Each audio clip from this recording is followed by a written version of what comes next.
Assalomu alaykum aziz qarindoshlar. Bugun 2021-yili 8-oyning 6-kuni juma. Bu haftadagi eng chong xabar 8-oyning 1-kuni Amerika Avam palatasidagi Tashqi ishlar komiteti bir dokladak bir narsa e'lon qildi. Xitoy virusi haqida.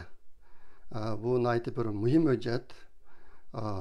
Bu hujjatda o'tirib qo'yilgan masalalarning muhim nuqtasidan uchi bor. Uniki birisi bu qitimqi yuz bergan virus u bir tabiiy paydo bo'lgan virus emas. Buni insonlar yasagan. Ikkinchisi bu virus Xitoyniki Wuhan tajribaxonasidan qochib chiqqan, ashyadan tarqalgan.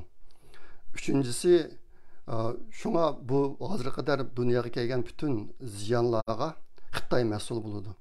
Degen 3 nokta. Endi bu Amerika'nınki meydanı, şu deklarada oturup koyulgan meydan. Şu aynıki 24. günü Kongres'ten yeni bir resmi deklar çıkarmakçı. Şu Xitay virüsündeki menbesi hakkında. Ama o şununki bir teyarlıqdaki bir hüccet endi. Endi bu hüccette Xitayning bu meydani bor, izchil deb kelgan. U nima desa, bu virus Amerikadan tarqalgan deb. Amerikadan ikki manbani dedi. Birisi Amerikadagi bir tajribaxona, yana birisi Amerikaniki Amerikaniki dengiz armiyasi Xitoydagi bir faoliyatga borgan chog'da bu virusni shu ko'tarib olib tarqatgan degandek. Buni Xitoy tashqi ishlar ministriniki bayonotisi o'tirib qo'ydi, necha qitim. Shuning bilan bu ish qanday bo'ldi desanglar, hozir bu 3 nuqtaga markazlashdi. Bu virus ne odam yasagan birinchisi, ikkinchisi u bir tajribaxonadan qochib chiqqan. Uchinchisi Amerika buni Xitoy qilganda edi, Xitoy buni Amerika qilganda edi. Ashtaq bo'lganligi uchun hozir endi bu Amerika uchun boshqa bir qaytish yo'li yo'q. Bu virusning manbasi haqida chuqur bir yakun chiqarish kerak. Hozir dunyoga bo'lgan ziyon intayin ko'p. Buni hammamiz bilamiz. Ashta bu vaqtda yakun chiqarish kerak. Yakun chiqarib, agar buning manbasi Xitoy bo'lsa, Xitoyni bu to'lam to'ltish kerak. Yoki Xitoy to'lam to'lmasa, urush qilish mumkin. Ikki yo'l qolib qoldi. Ya to'lam to'ltish yoki urush qilish. Ashta boshqa bu ish pek muhim. Hozir yaqinda xalqaroniki bu jerdagi ovozi intayin kuchlik. Bu virusni Xitoylarga tarqatganligi haqida. Shunga bundan keyingi taraqqiyotlarga nihoyat yaqindan diqqat qilmoqsak bo'ladi. Endi mushunga qarata Amerikaniki qo'ldan oladigan tadbirlari nihoyat ko'p. Ba'zi analizlarniki farzicha Amerika bir qonun chiqarish mumkin mush Xitoy virusi haqida deydi. Ondan keyin bu ish haqida Amerika qo'ldan oladigan tadbirlardan mundaqlar bor. Buniki birinchisi Amerika Xitoy o'rtasidagi diplomatik munosabatning darajasi tuvallishi mumkin, ko'p tuvallishi mumkin hozirgidan. Xabarlarda bor Amerika Xitoyga bir bosh elchi avatmaganligi uzun bo'ldi. Hozir Xitoyda Amerikaning bosh elchisi yo'q. Oldin qatamliq adam qaytarib kelgandan keyin boshqa elchi bormadi. Agar bu qatamki shu to'qinish kuchlanib qolsa, şu diplomatik münasebetindeki derecesi zor derece düşüş mümkün. İkincisi Amerika Tayvan bilan bo'lgan munosabatni kuchaytirish mumkin. Üçüncüsü tabiiy injenerlik texnologiya sohasida Amerika Xitoy bilan bo'lgan munosabatni uzishi mumkin yoki Xitoyni qattiq cheklashi mumkin. To'rtinchisi Amerika Xitoydagi Amerika shirkatlarining hammasini qaytib kelishga qisitishi mumkin. Beşincisi Xitoyni dunyodagi pul muomalasida dollarni vosita qiladigan shu bir sistemdan chiqarib o'tish mumkin. Bu ishniki Xitoyga akiladigan yomon oqibati intan kuchli bo'ladi. Sababi nima desanglar, agar dollar bilan savdo qilmasa Xitoy asosan uniki tashqi savdosi yetib qoladi degan gap. Hozir dunyodagi butun tashqi savdolar dollar sistemasi bo'yicha bo'ladi. Agar Xitoyni bu sistemdan chiqarib olsa, uniki tashqi savdosi asosan bir palacha olib kelib qoladi. Altıncısı, eğer Amerika Xitoyni mushqitimqi Xitoy virusiniki ziyanlarini to'ltish haqida bir qaror olsa, Bununla çoğum Xitay unumaydı. Hazır kadar Xitay unap bakmadı bu cihetki. Hiç qanday işte meyli Amerika olsun yoki boshqa xalqaro jamoat bo'lsin Xitoy qat'iy hamkorlashmaydi. İşte bu boshqa Amerika o'z oldiga ish ko'rishi mumkin. Amerikaniki o'z oldiga ko'rayotgan xiljiq ishlar bor. Masalanga Xitoy Amerikadan 10 trilyon dollardek davlat zaimi setib olgan. Treasury bill setib olgan 10 trilyon dollardek. Buni to'g'ritib qo'yish mumkin yoki Xitoy Amerikaga 10 trilyon dollarda qarz bergan hozirga qadar. Amerika bu qarzni to'lamasligi mumkin. Ani to'g'ritib qo'yib. Andan keyin Amerikadagi Xitoy shirkatlarining hammasini musodara qilish mumkin. Undan boshqa Amerikadagi Xitoy Kompartiya a'zolari, uning altabatlari qatorlarning hammasini qo'g'lab, ularniki butun pul mollarini va uylarini musodara qilish mumkin. Mush orqali Amerika xil ko'p ziyonni to'ldirib oladi. Shunga Amerikada muhtoj chorlar bor. Xitoyda shu desanglar Xitoyda asosan hech nima yo'q. Ashta bu boshqa bundan keyingi bu ishlarning taraqqiyoti qanday bo'ladi? Bu bir muhim narsa. Buning biz davomli diqqat qilmasak bo'ladi. Yaqindagi yana bir xabar esinglarda bor. Hozir Tokioda 2020 yillik yozlik olimpik musobaqasi bo'lyotdi. Mushu musobaqada Yunmochi o'ynaydigan ikki Xitoy championlikni olib ekan. Mukofot og'ilga chiqqan vaqtida maydasida Xitoyning bayrog'i, uning ostida olimpikniki 5 chambarak belgisi, uning ostiga Mao Zedong'niki iznigini taqibdi bular ikkisi. Iznigini taqib ekan, buningga bu olimpikniki mas'ullar diqqat qilib, hozir Xitoydan bu ish to'g'riliq javob berishni talab qildi bular. Bu bir cho'ng xabar bo'lib ketdi xalqarada. Hozir hamimizning xabarda bor, Mao Zedong 45 milyondek odamni o'ltirgan odam. Endi hozirgidek kunlardami bu Xitoy hukumati Mao Zedongga cho'qinish mushtaq narsaga bir simboli bo'lgan iznakni olimpik musobaqasidagi mukofot ilish so'rini ko'tarib chiqdi. Shunga bu bir cho'ng g'ulg'ula bo'lib ketdi xalqarada. Twitterga necha narsalar chiqdi, men uni o'rtoqlashib qo'ydim. Bu bir cho'ng xabar bo'ldi oldin haftada. Bundan boshqa nurg'un xabarlar bor Xitoyniki naqadar axloqsiz bo'lib ketganligi haqida. Jiq ishlar yuz berdi Tokioda. Undan ehtimol xabar topgan bo'lishinglar mumkin. Endi bu haftadagi 3-chi cho'ng xabar Xitoydan tarqalgan virus hozir Xitoyga qaytib keldi. Buning ma'nosi nima desanglar, hozir Xitoyniki ko'plagan shaharlarda yana Xitoy virusi paydo bo'lib, Xitoy virusli yuqumlangan odamlar paydo bo'lib, karantin qilish boshlanib ketdi.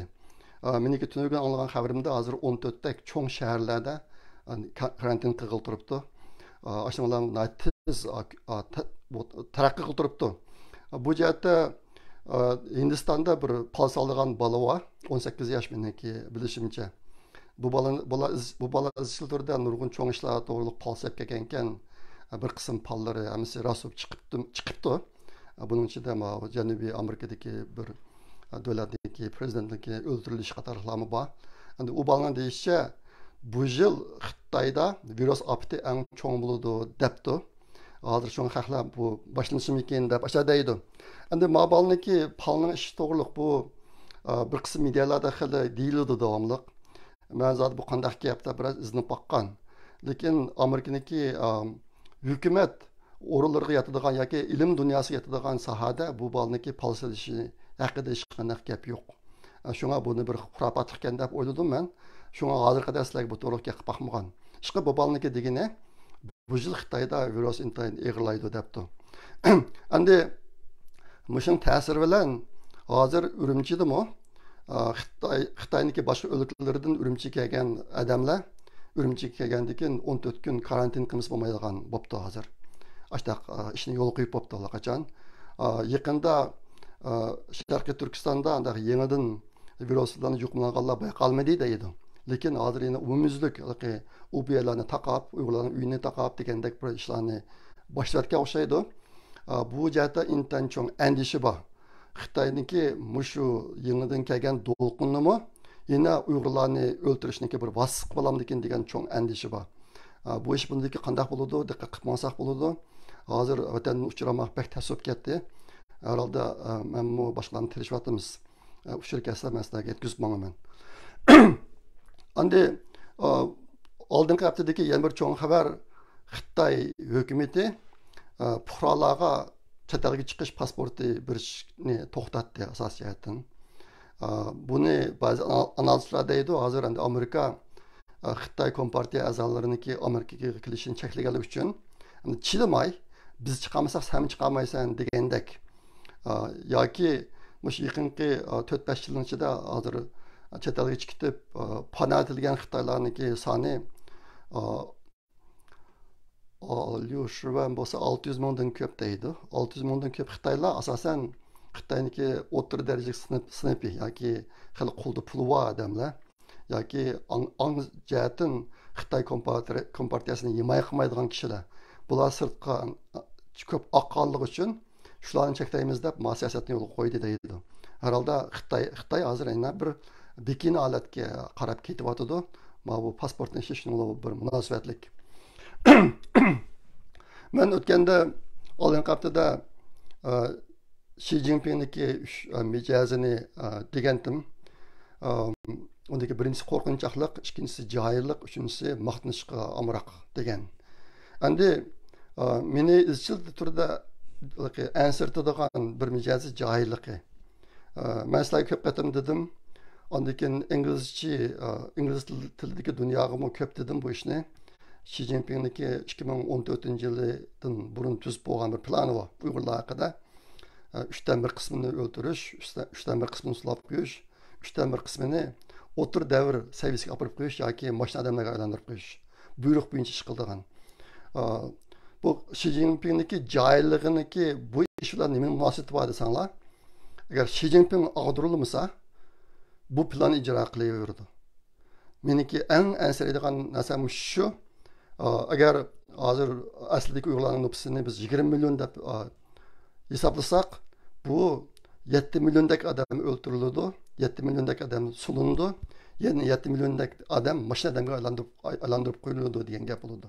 Bu intayin ig'ir ziyon. Men bek ansirtdi bu. Shunga men shu Xi Jinpingniki taxtdan tushish ehtimolligi nada degan masala ustida davomli diqqat qilib menyotaman. Shunga egalgan uchurlarni sizlarga deb qo'yg'ashtiray dedim. Endi Facebook shiltadigan qarindoshlar ehtimol diqqat qildinglar. Tünögün ben Facebook'a bir 5 mazmun çıkardım. Üzerindeki İngiliz dili dünyasında kağa işlerimdeki 5 misalını çıkarıp koydum. Bu qıtım çıkargan mazmun fakat lamkin 2014 yıldan başlap tutulgan ve öldürülgen Uygur'undaki sani 2. Dünya Uruşu cereyanındaki Holocaust yoki Yahudi çoğun kırgınçlığı tutulgan ve öldürülgen Yahudalarning sonini besib tushadiganligi haqida. Men o'zim egallagan uchurlar Xitoydagi yuqori darajalik amaldorlardan vosita orqali o'tadagi admin orqali olgan uchurlar asosan bir qism ma'lumotlarni olgan. 2014-yildan keyin tutilgan Uyg'urlarning soni 9 millionga bordi degan bir ma'lumot bor. 2016-yildan Taki hazır kadar tutulgan Uygurların sani 5 milyon 600 bin. Bulardan işkirge yütkep akitilgenleri 2 milyon 100 bin. Lagerden turmuğa yütkütilgenleri 1 milyon 800 bin. Andakin öldürülgenler 2014 yıldan hazır kadar Xitoyniki zulmi sebebinden turma, lager, mecbur emgek zavodları ve sırtta öldürülgen Uygurların sani 1 milyondan aşağı degan. Bunu ben İngilizce medyalarda çıkışqa tirishib bir qism unumlarga erishgan. Shuni tunugin Facebook'a chiqarib qo'ydim.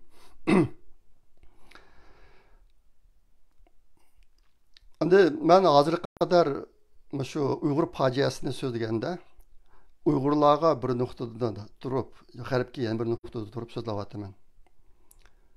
G'arbga so'zlagan vaqtimda men egallagan uchurni aynan yetkizib ularniki imkon bor buni xalqaro medialarga, inglizcha medialarga ko'tarib chiqishga turtki bo'lishga tirishyapman. Uyg'urlarga kelgan vaqtida bu sonlarning hammasini dedim deb kelyapman hozir.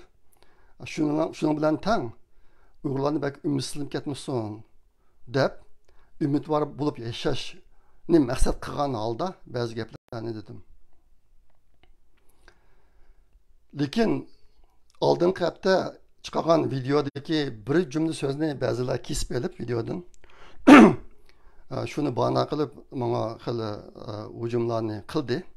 Men u hujumlarni ko'p bakmadım, hech qaysini ko'p bakmadım. Meniki yaqinlarim u bu mushtoqlik uchuri oladi. Nima gaplarning bulunganligini shu yerdan bildim bu ishlarni. Buning bilan chet eldagi normal Uyg'urlar intayin perişan bo'ldi.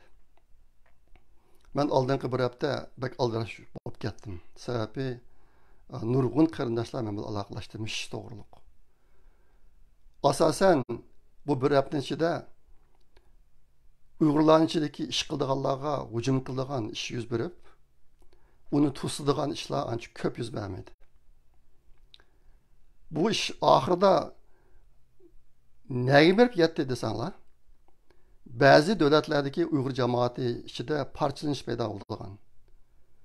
O'zini ziyoli hisoblamaydigan qarindoshlar bo'linib chiqib, Uyg'urlardagi ziyolilar deb qaragan kishilarga boshqa qaraydigan bo'lib qo'yotgan ahvollarni yuz berishga boshladi. Ondan keyin bir qism qarindoshlarniki ko'ngli bak yerim bo'lib ketdi.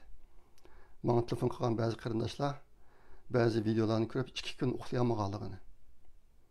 Aşağıda deyilgan gapga chidab turolmay yerlig'idek bo'lib uxlayolmaganlar nashar dedi. Ashta bu boshqa men hozirga qadar bunday hujumlarga parvo qilib kelmagan. Ko'p o'ylandim. Men qanday qilsam bo'ladi? Bu ishni qanday qilsak bo'ladi?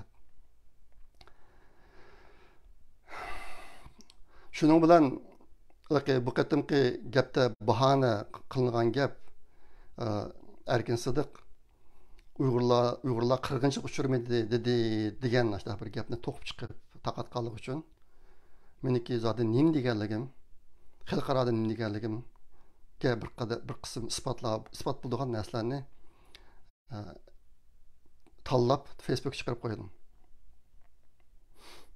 Endi ba'zilarniki deyishcha, hatto ba'zilar meni intayin sat gap bilan tilliganlarmi bormish. O'zim anglab baxmadim nim deganligini. Endi meniki bu ishlar bilan odatda karim yo'q yashashimning sababi mushtaq ishlar bilan shug'ullanayotgan bir qancha odam bor. Bular yangidan chiqqanlar emas, burunmi bordi. Arlab mushtaq to'pchang chiqarib Uyg'urlarning ichida mushtaq Uyg'urlarning irodasini bo'shatadigan, ro'yini sundiradigan, umidsizlantiradigan ishlarni qilib kelgan kishilar ular. Şuna bu qatim qilganimda ulardan bek cho'ng farqi yo'q. Aştaq bo'lganlik uchun men ancha pisand qilmagan. Lekin bu chet eldagi Uyg'ur jamoatiga kelayotgan ziyon, ondan keyin chet eldagi ish qilayotgan Uyg'urlarga kelayotgan ziyon, mush ishlar tufaylidan chidab turolmay men tunugun Facebookga hozir uchurni chiqarib qo'ydim.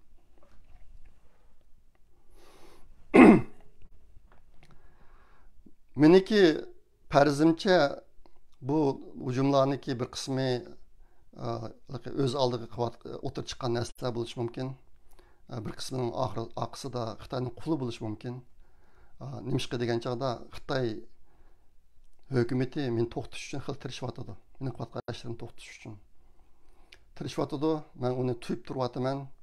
Endi yaqin ish gapidagi vaqtning ichida tuyuqsizlamkin bu men bilan munosabatlik to'pchanglar biroz kuchayib qoldi. Bo'lib men bilan ish qilayotgan kishilarga hujum qilgan ahvollarga o'tirib chiqdi. Men buni Xitoyniki yezarqlik shaharni qo'rshash taktikasining bir qismi bo'lishi mumkin deb o'yladim. Oldi bilan men bilan ish qilayotgan odamlarga hujum qilib, ularni ish qilolmas qilib qo'yib, shu orqali meni yolg'iz qoldirib ishlar qilmoqchiman ish qilib, menga ashtaraq bir manzara paydo bo'ldi mening ko'z oldimda. Meniki diqqat qilib bakkan bir narsam Facebook'a birlarniki kimligi o'z ismi emas, Başka bir galet ismini çıkargan bir narsa çıkıp diken, onu bana buradan ulanmış onu öğretip kayıp diken, körüp baktım. O mezmunda meni Tangsın dep ataptı. Tangsın degen nima desanglar, ihtimal köpleringlar bilsizlar. Garipki Sayahat degan Xitoyniki bir rivoyati bor. Uniki kitoblarim bor, kinolarim bor. Kinosi Uyg'urchaga tarjima qilingan. Shuning ichidagi 3-4 odamniki birisini ismi Tangsın endi. Meni Tangsın deb ataptı onunda. Aşıda bir narsani yezib ekan. Qarsam men ko'rgan vaqtimda uni chiqarg'ili 7 soatdek vaqt bo'pti. Bo'pti ekan, buni qo'llaydigan barmoqdan 70 tak odam barmoq biribdi endi qo'llab. Şunu ko'rib baktım, bu qanday odamlardi? Qanday odamlar deb ko'rib baksam, bu 70 tak odamlarniki hech qaysining kimligi yo'q birinchisi. Saplama g'alati ismlar bilan Facebook ochganlar ekan. Anlık ikincisi, ularning ichida birmi men bilan do'st bo'lgan odamlar yo'q ekan. Xabaringlarda bor, mening qo'limda 4 Facebook hisobi bor. Uning ikkisi page, varaq. İkisi odatdagi Facebook hisobi. Birisida meniki 5000 do'stim bor. Yine do'stlik iltimos qilib uchrab turayotganlardan 500 dak odam bor. Menga agashganlardan 5100 dak odam bor. Shundaqda jami 10100 dak odam bor bir Facebookda. Yana birisida menga do'st bo'lganlar 5000. Bu o'lchimi 5000 ga 5000 tushib ketganligi uchun qolganlarni qo'shamadim. Uningda saqlayotganlar men neçüzdek adamlar bor. Egashganlar 2000 ga yaqin bordi. Aştaq bo'lganda bu qolgan 2 page bor, ularni men statistik qilib baxmadim. Endi chet elda Facebook ishlatadigan Uyg'urlarning ichida asosan men bilan do'st emas kishilar oz deb o'ylaydim odatda. Ma kishiniki chiqargan narsaga qarasam 70 tak barmoq bergan odam ichida bir odam men bilan do'st emas ekan. Andaki hiç kimning kimligi yo'q. Öz ismi yo'q, o'zining ismi yo'q, o'z to'g'riliq hech qanday uchur yo'q. O'sha odamlarga. Bu nimadan darak burdi? Men mushtilda qag'in o'ylab qolsam bo'ldi.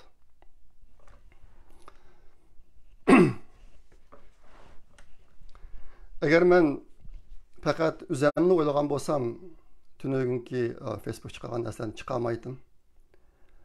Bunda işlerge ben burundan tatip parva qilmay kelgan. Ama abaytaman degandek bu meni yaxshi biladigan bir qism kishilar uchun azob keltirganligi, andikin Uyg'ur jamoati ichida bo'linish paydo qilayotganligi uchun u narsani chiqarishga majbur bo'ldim.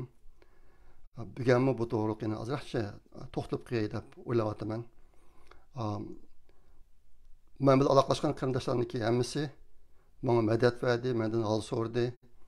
Hamda men to'xtab qolmasangiz degan narsani iltimos qildi. Xotirjam bo'linglar, men to'xtab qolmayman. Meniki Uyg'urlar uchun bir ishni qilib yashayotganimga bek uzun bo'lib ketdi. Men 1970-yili boshlang'ich 5-sinfni bitirgan. Men shundan burun başlangıçını bitirishdan burun başlangıç maktabda sinfimdagi savodoshlarimga topshiriqqa yordam berdim. Undan keyin o'rta maktab, yezgi qay tarbiya, oliy maktab, Yaponiya, Amerika. Qo'limdan kelsa boshqalarga yordam qiladigan, Uyg'ur uchun ish qiladigan bu ishni davomlashtirib keldim. Bak uzun bo'lib ketdi unga. Shunga men bir ishga damlaniki taqatuqu so'zlab qo'yishlar men to'xtab qolgan odam emas. Shun xotirjam bo'linglar. Bu yerda xotirjam ishni davomlashtiraverman.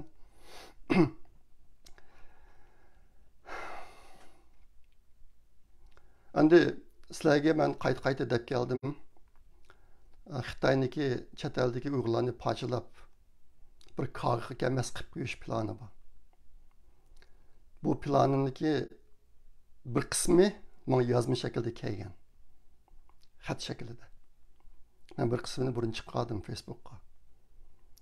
Videodan tilga oldim, videodan deb berdim. İşte planı bor.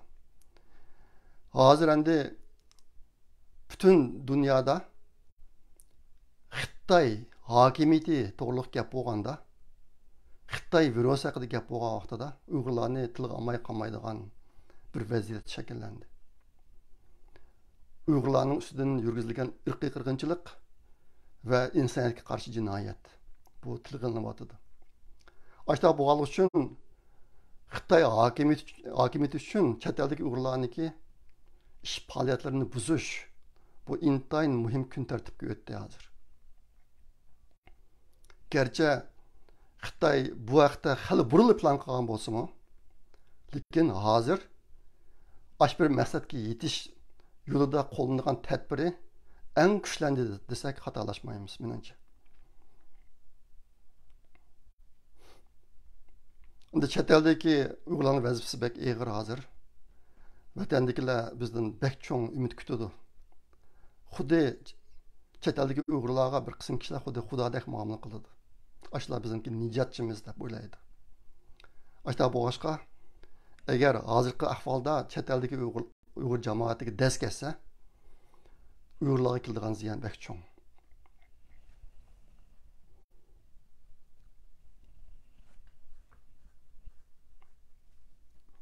Endi oldingi bir hafta men bunga qaraganda sal aldirashib ketdim. Men bilan aloqalashgan qarindoshlarga tushuncha berish uchun u bir qism vaqtimni oldi. Lekin ruhiy jihatdan men shunday normal yashadim oldingi haftada. Shunga menda xotirjam bo'linglar. Salomatligim bak yaxshi. Salomatligimda masala yo'q. Bu yerdagi bir muhim masala bu oldingi haftadagi ko'rilgan bir ahvol xuddi şu Uyg'ur ijtimoiy taratqullarini pishtin xo'llar egallab ketgandek bir ahvol bo'ldi. Ijobiy energiya beradigan narsa ancha yo'q. Asosan hujum. Mushtaq bir ahvol shakllanib qolgandek tuyg'u berdim. Shu sababdan Uyg'urlarniki irodasi bo'shaydigan, ro'y uchib ketadigan, umidsizlanadigan ahvollari o'tirib chiqishga boshladi. Endi ashlarning oldini olish zaruriyati bo'lib qoldi. Shu sababdan men tunki Facebook ishini qildim. Bugunmi bu vaqtda ma gaplarni deb o'tiryapman. Men bundaq hujumlarga to'g'ri ma'no qalayman. Burun nipizdim. Masalan 1995-yilda 95-yilda menga tunji qatim chet eldagi bir Uyg'ur menga xoin deb hujum qilgan vaqtida men uning ustida az qilaman deb advokat izlab advokatlik ko'rishib boqqan. Shu darajada nipizdim men. Hozir jiqilishib ketdim. Nurg'un ishlarni bilib ketdim. Bundaq hujumlar menga ta'sir qilmaydi. Buning bir sababi men ijobiy tafakkur qilib yashayman. U menga bir odatga aylanib ketgan. Hozir qadar bo'lgan umrimda meniki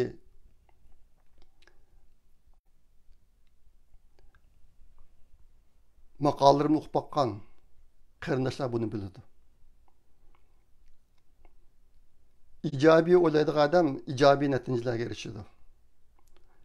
Uniki bir sababi ijobiy o'ylaydigan kishi qiyinchilik yoki masala yoki qiyin o'tgandan qo'rqmaydi. Uning aksicha qiyinchilik va qiyin o'tganlar undaq odamlarni ruhlantiradigan yoki hayajonlantiradigan bir narsaga aylandi. Bir cho'ng masalaga yo'liqqanda uni bir qancha kichik masalaga parchalab tahlil yurgizib, uning nima ekanligi haqida cho'nqur va to'liq tushuncha hosil qilib, ondan kichik masalalarni birlashtirib, bir cho'ng masala qilib, qaytadan qurashtirib chiqadi. Qiyin o'tgandan qo'rqmaydi. Qiyin o'tgandan o'zini elib qochmaydi, balki qiyin o'tganni yaxshi ko'radi.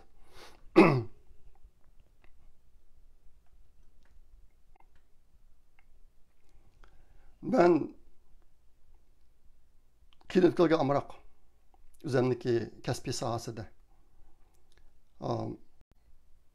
Ehtimal bir qisminglar bilasizlar, men Yaponiyada 2,5 yil tadqiqot bilan shug'ullangan. 2,5 yil jarayonida 19 parcha ilmiy maqola chiqargan. Buniki 4 parchasi Amerikada chiqadigan tabiiy fan sohasidagi ilmiy tadqiqot jurnaliga chiqqan. Shunga bu vatanda bir cho'ng g'ulg'ula bo'lgan. 1992 yılları Şarkı Türkistan'daki ali mekteplarda Erkin Sıdık hadisesi degan bir faaliyetler bo'lgan. Asas sababi şu Yaponiyadagi 2,5 yil jarayonida men İngiliz chiqadigan tabiiy fandagi ilmiy tadqiqot jurnalida ilmiy maqola chiqargan tunji Uyg'ur bo'lib qolganligim uchun ashtaq bo'ldi. NASA'ga ishga kirgandan yoqi men NASA'ga 2004-yilda kirdim. Hozir 17 yildan oshdi.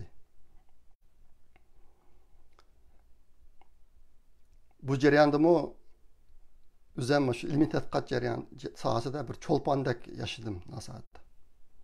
Her yili birden 3 kishi maqola chiqardim. Bizga maqola chiqarish vazifasi yo'q bizning idorada. Biz ilmiy tadqiqot o'rni emas. Biz koinotni tadqiq qiladigan, yer sharini ustida tadqiq qiladigan, narsalarni ishini qiladigan bir o'rin bu. Shunga bizga tashabbus qiladi, ammo vazifa emas.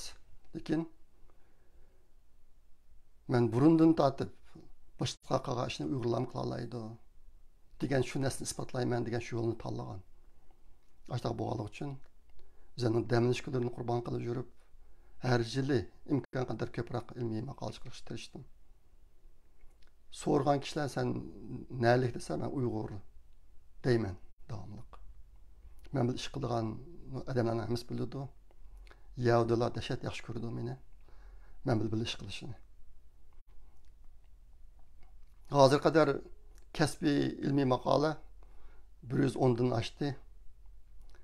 Amerika patentidan 3 var.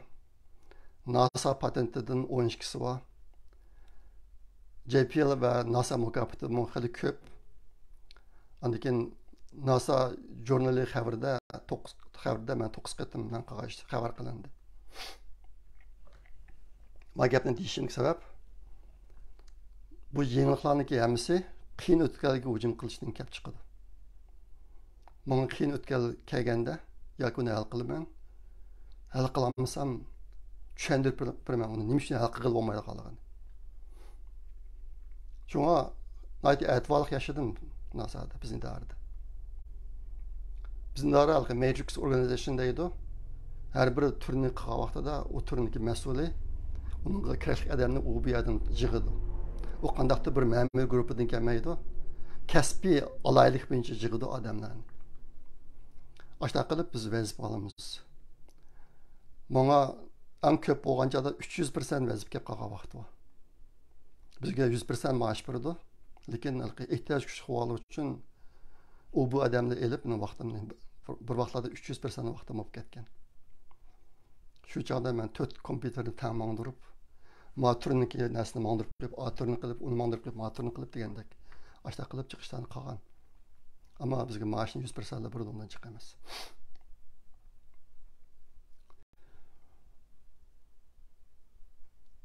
Nurg'un kishilar millat uchun badal to'lashni deydi. Badal to'laymiz bu deydi. Ammo millat uchun badal to'lashniki nima ekanligini ancha bilib ketmaydi. Men 1983-yili Şinjan Universitetining bitgan vaqtida meni kadr bo'lamsan yoki ma'lum bo'lamsan degan ikki yo'l tanlashni bergan menga. Men u chog'da hozirgi ayolim bilan to'y qilmagan jur'at qilgan vaqtimda onun bilan maslahatlashib men ma'lum bo'lay degan yo'lni tanlagan.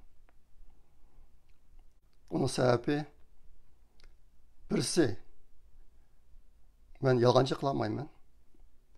Xo'shamatchi qilmayman. İçimde nima bo'lsa chiriymish ketadi meniki. Shu Şinjan Üniversitesida o'qish jarayonida nihoyatda ko'p qiyin ahvollar qilib qolgan vaqtlarim bor. Yuqoridagi rahbarlar bilan tuvandagi o'quvchilar o'tirsizlar. Anikin yig'inlar, yolg'on yig'inlar, saxta dokladlar zirib ketgan ularni. Ikkinchisi, meniki shu vaqtda hozirgi ayolimga degan gapim, agar men boshliq bo'lsam 6 aydan keyin o'zimni turmada ko'rishim mumkin edi. Nima ish qilsa men ichimdagi narsani yushira olmayman. Uchinchi sabab Uyg'urlarniki tabiiy fan sohasidagi bir bo'shliqni to'ldiray degan orzuyim bor. boshqalar qilgan ishni uyg'urlar qila oladi. Shuni isbotlash. Shuning bilan kasbiy yo'lni tanladim. Bir yıl Şanghay'da okudum. 2,5 yıl Japonya'da okudum. Ondan keyin Amerika'ya geldim. Ben JPL'ga NASA'ga ishga kirib, bir yil o'tgandan keyin meniki boshlig'im chaqirib meni. Seninki bundan keyingi hayoting to'g'risidagi planing nima? Boshliq bo'lishni xohlamsan degan. Deganda yo'q, xohlamayman. Agar chuqur boshliq bo'lmasang bo'lmaydi desang, men 50% boshliq bo'lay, 50% injenerligimni qilay. Agar undan ko'p boshliq bo'lmasang bo'lmaydi desang, men xizmatni cheklamayman dedi. Sababi nima desanglar, men Krimniy jilg'isida Silikon Valley'da ishlayotgan vaqtimda bir injener boshliqligiga, injener manager o'rniga o'stirilganman. Bir shirkatda manager bo'lib ishlab boqqan. Shu o'stirilgan kunning o'zi mening maoshim 15% o'sgan. Odatda boshliqlarning maoshi injenerlikdan yuqoriroq bo'ladi. Nima desa, ish tutadi. Shundoq ko'p ushaq ishlari bor, odam boshqarish oson emas. Başta boşqa. Meniki JPL'da bu baş buluşunu unutmaslıkta iki sebep var. Onun birisi baş olsa abeytimen degandek keç gündüz aşu memur iş bilen algış ütüdü adam. Meniki uyg'lanishni qilganga vaqtim qolmaydi. Şunu başqa bo'lmagan. Ondan keyin JPL'da 30%'dek adamlar o'zining xizmatidan boshqa sirt ishlaydi. Qo'shimcha pul topadi. Men o'zimning butun qo'shimcha vaqtimni uyg'urlarga ajratdim.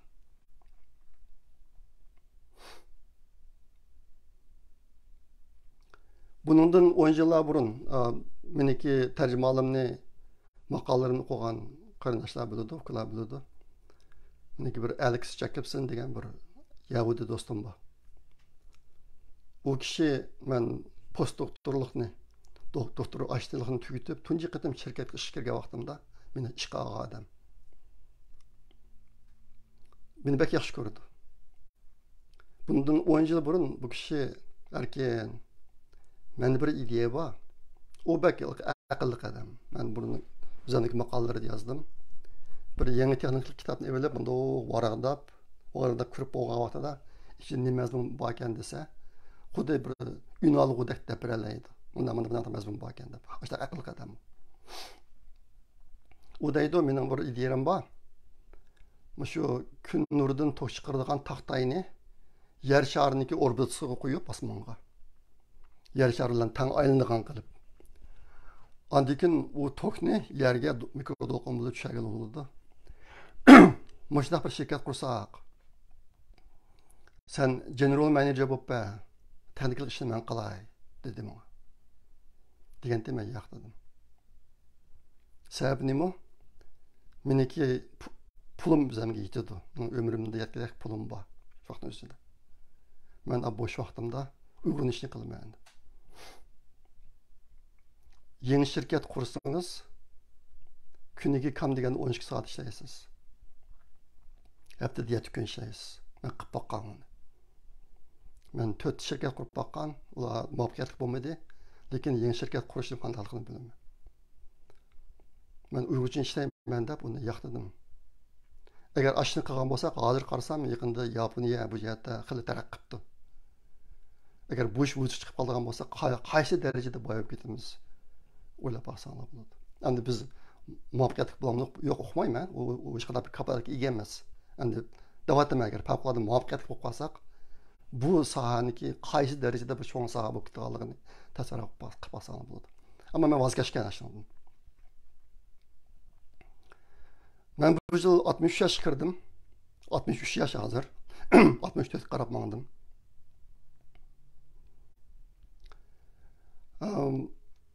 Ballarım meni pensiyaga chiqsam deb talab qilayotgan necha yil bo'lib ketdi. Men unutmadim. Men bilan birga chiqayotgan qarindoshlar biladi.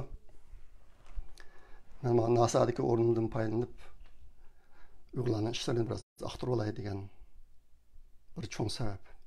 Elbette işlemezsem maaşım kirdi. Amerika'da pensiya çıktı degan gap. Siz işlemeysiz maaşınız butlay to'xtaydi degan gap endi. Umum bir amil. Lekin ben pensiya chiqsam bu yashab keta olmaydim. Qerib tugugchilik yakdek pulim bor. Lekin uyg'lanishni aktarib olay deb ishlayapman hozir. Salomatligim yaxshi. İdaramdagi o'rnim yaxshi, hammalar rozi ketyapman.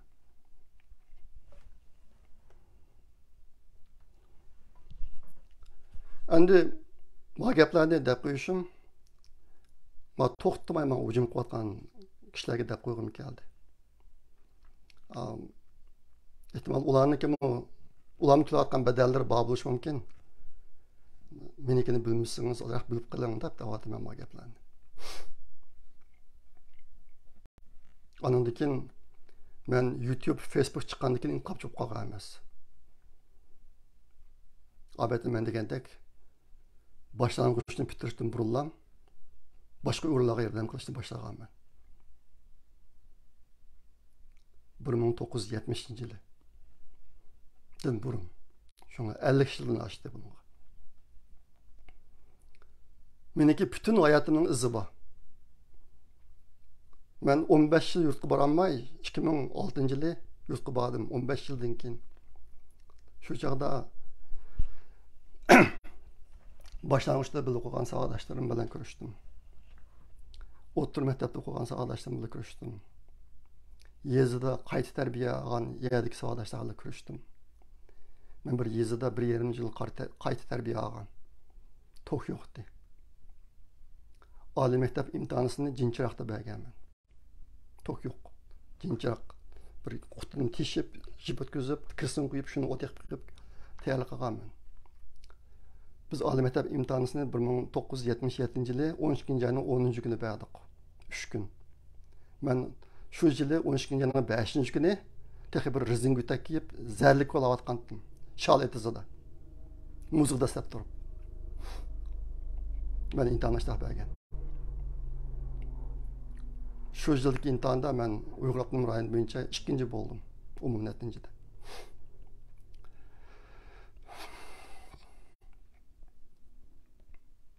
Şuna hozirgi masala yalnız erkinchilik masalasi emas. Menga boshqa hech qanday odamning qilayotgan ish qilish ta'sir qilmaydi. Yaqinda ba'zi takliflar keldi menga. Qonuniy tadbir qo'llanish to'g'riliq. Men rad qildim buni. Nimishqa deganda hozir vatandagilar qas kuni ko'ryapti. Chet eldagi Uyg'urlar qanday yashashimiz kerak. Lekin ashta tadbirlarni qo'llagan vaqti keladi. Xudoyim bo'lsa. İşte buna ketivermeydi. Şuna hozirgi masala qandaqdir yolg'iz erkinchilikning masalasi emas, mening masalam emas. Hozirgi masala qandaq qilib chet eldagi Uyg'urlarniki ruhini sundurmay, irodasini ajizlashtirmay, umidni yo'qotmay, bir nayt kuchlik Uyg'ur jamoati bo'lib, ishimizni aqtirib, vatandagi xalqning beshiga kelgan zulmni to'xtatish. Albatta men degandek, agar Xi Jinping ag'dirib tushmasa, o planni to'xtatmaydi. Hozirmi aynan ijro qilyapti. Bütün har qandaq bir bahanani topsa, Uyg'urlarni o'ldirish ishlatyapti bu bahanani. Biz chet ellikda qanday yashashimiz kerak? Bu bek muhim. Oldingi hafta bir qism yaxshi ishlar chiqdi. Olim İsmail degan bir qarindishimiz, anakin Uyg'ur degan to'g'ri ismi bor qarindishimiz ba'zi narsalarni yozdi men to'g'riliq. Meni qo'g'dash yuzidan rahmat aytaman. Tunugundan boshlab, tunuga men Facebookga narsalarni chiqargandan keyin doktor Kurash Umar Otaxon boshliq ko'plagan qarindoshlar Facebookga bir narsa yozib, inkas yozib mening qo'laydiganligini bildirib, rag'batlantirib, boshqa yaxshi gaplarni qildi. Sizlarga ko'pdan ko'p rahmat. Bu işler yalnız mən bilan cheklanib qolmasin. Biz ish qilayotgan Uyg'urlarni qo'dayli. Yaqinda ish qilayotgan Uyg'urlarga hujum qilish biroz moda bo'lib qolyotdi. Agar diqqat qilsanglar. Bir balaniki 2017-yili bir Xitoy konsulxonasi tushib qo'ygan ikki parcha rasmni tutib olib, nima ishlar bo'lib ketmadi yaqinda. Hozir dunyoniki har qanday yerdagi konsulxonalarni, Xitoyning konsulxonasini tekshiradigan bo'lsangiz, Eşeğe kirip çıkıyotgan Uyg'urlar var. Ular Uyg'urlar uchun emas, Xitoy uchun ish qilyotadi. Bir qismi. Ko'pinchisi. Men chet eldagi taraqqiy qilgan davlatning bir shahridagi Uyg'urlarning ahvolini bilmayman. O shaharda necha 10 Uyg'ur ailesi var. 90% Xitoy konsulxonasiga kirib chiqdi hozir. Ish qilayotgan Uyg'urlarning so'rg'ini qilayotgan aşu kişiler mademlerle kılıç karı yok. Neymiş dese bular Uygur için iş kılmaydı. Bunun karı yok. Dikkat iş kıvatka adamın küzü kırırlık.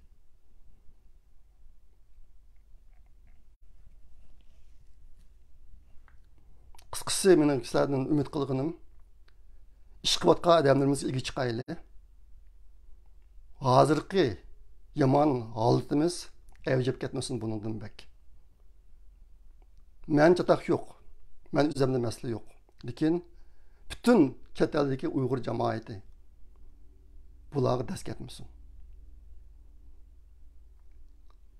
Dünya Uygur Kurulu'nun etrafına toplangan 60 neçe Uygur teşkilatı var. Hazır nurgun yaxşılarını kıvatıdı bula. Ama yine bir kısım kişiler var bunun sırtında. Kirmeydi.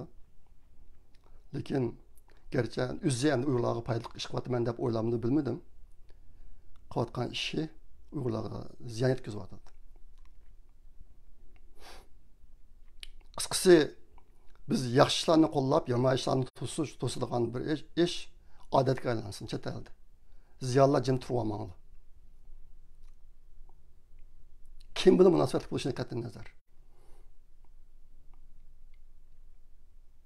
Agar ziyonlar jim turib olsa, kimning ovozi cho'ngroq chiqsa, bir qism kishilar shu ovozi cho'ngroq chiqqan odamlarga ergashadi. Hozir ko'ryapmiz, men bugunmi ko'rdim ba'zi tushgan inkaslarni.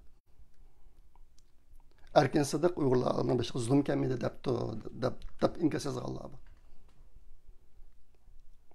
Mening degan gapimni tushunolmay, ammo hujum qilayotgan odamlarning gapini tushuna oladigan ahvol bor hozir.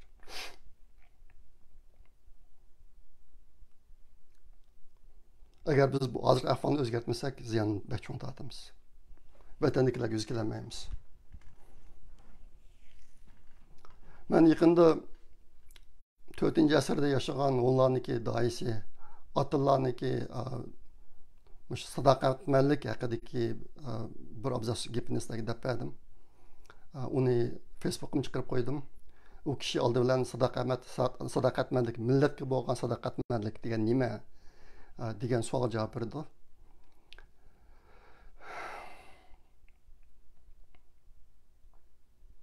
Anındaki nudaydı, eğer bir on öz kabilesinin menfaatiga qarama-qarshi bo'lgan ishlarga aktiv holda qatnashadi ekan yoki boshqalarni ashunda qilishga undaydi ekan, bu sadoqatsizlik bo'ladi deydi. Andiki u kishi deydi, bundaq o'nlarniki sadoqatman o'nlarga ta'sir ko'rsatish va ularning irodasini bo'shatish iqtidori bir xil yuqma kasalga, vaboga o'xshaydi. Şuna sadakatsiz adamlarni qattiq chora bilan ko'zimizdan eng tez suratda g'oyib qilishimiz kerak deydi. Men o chog'da sizlarga bir gapni demedim. U odam qanday qilgan bo'g'aydi? Sadaqatsiz kishilarni qanday betaraf qilgan bo'g'aydi? degan bir savol bor bu yerda. U chog'da atıllar rahbarlik qilgan o'nlar qo'shidi. Neçə 100 min, neçə milyon adam bo'lib ketgan bo'lishi mumkin, mening farazimcha. Nima qilsanglar, onlar yer sharining yerini egallab bo'lgan vaqtda. Ashta boshqa atalar har oyda 300 dak sadoqatsiz qabila boshlarini yig'ib, bir maydonga olib, kalsini aytayotgan qilishadi. kalsayıp kim bitedi ekan. Her ayda 300 dek adam.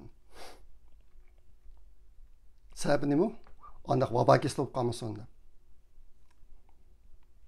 Endi atılarını G'arb dünyasida tarixda o'tgan eng ulug' dayi deb hisoblaydi. Aştaq hesaplagan chaqda ma ishlarini shuncha o'ylashmaganmi men bilmayman. Ama o adam tarixda haqiqatan bek cho'ng muvaffaqiyat qozongan adam. Türkiye'deki Atatürk doğrusunda bir kısım gaplarni anglagan. Men o to'g'riliq izlanib bakmadım.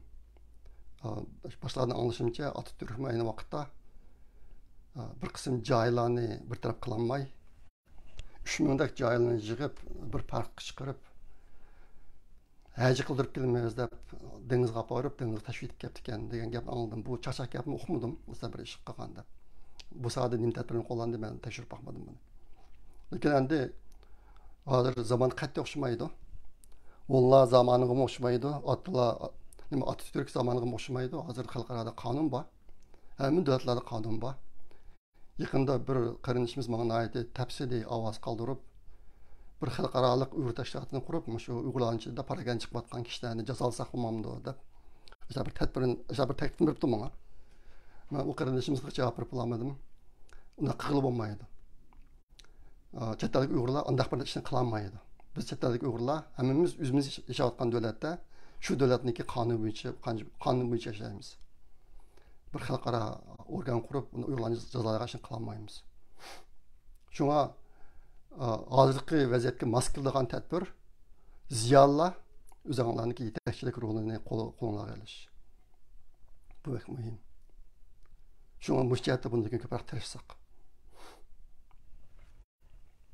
Ziyonlarning vazifasi ijobiy energiya paydo qilish, uni kuchaytirish va tarqitishdagi mas'uliyatini joriy qildirish.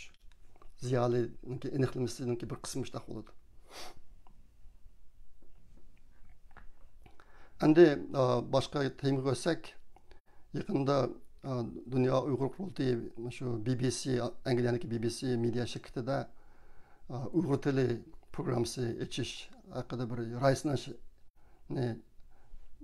hozirlab taqatgan. Men uni taqib qo'ydim.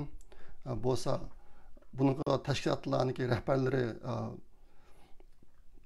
imzo qo'ysa bo'ldi ekan, shuni qilsanglar. Bu bir muhim yaxshi ish. Xususan BBC shu Uyg'ur masalasini xalqaralashtirish jihatda to'pisi eng cho'ng media, mening farazimcha.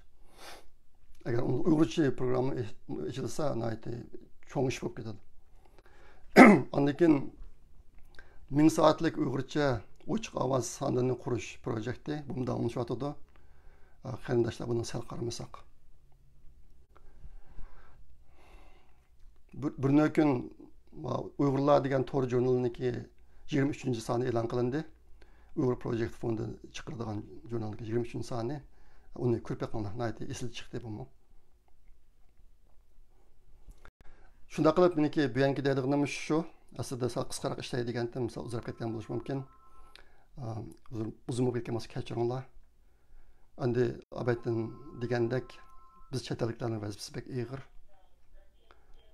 Chuqum yaxshi illatni, ijobiy energiyani kuchaytirib, chet ellik ishlarni yaxshi qilib, vatandagi xalqimizni imkon qadar hozirgi zulmni qoldirishga hammamiz birlikda tirishaylik.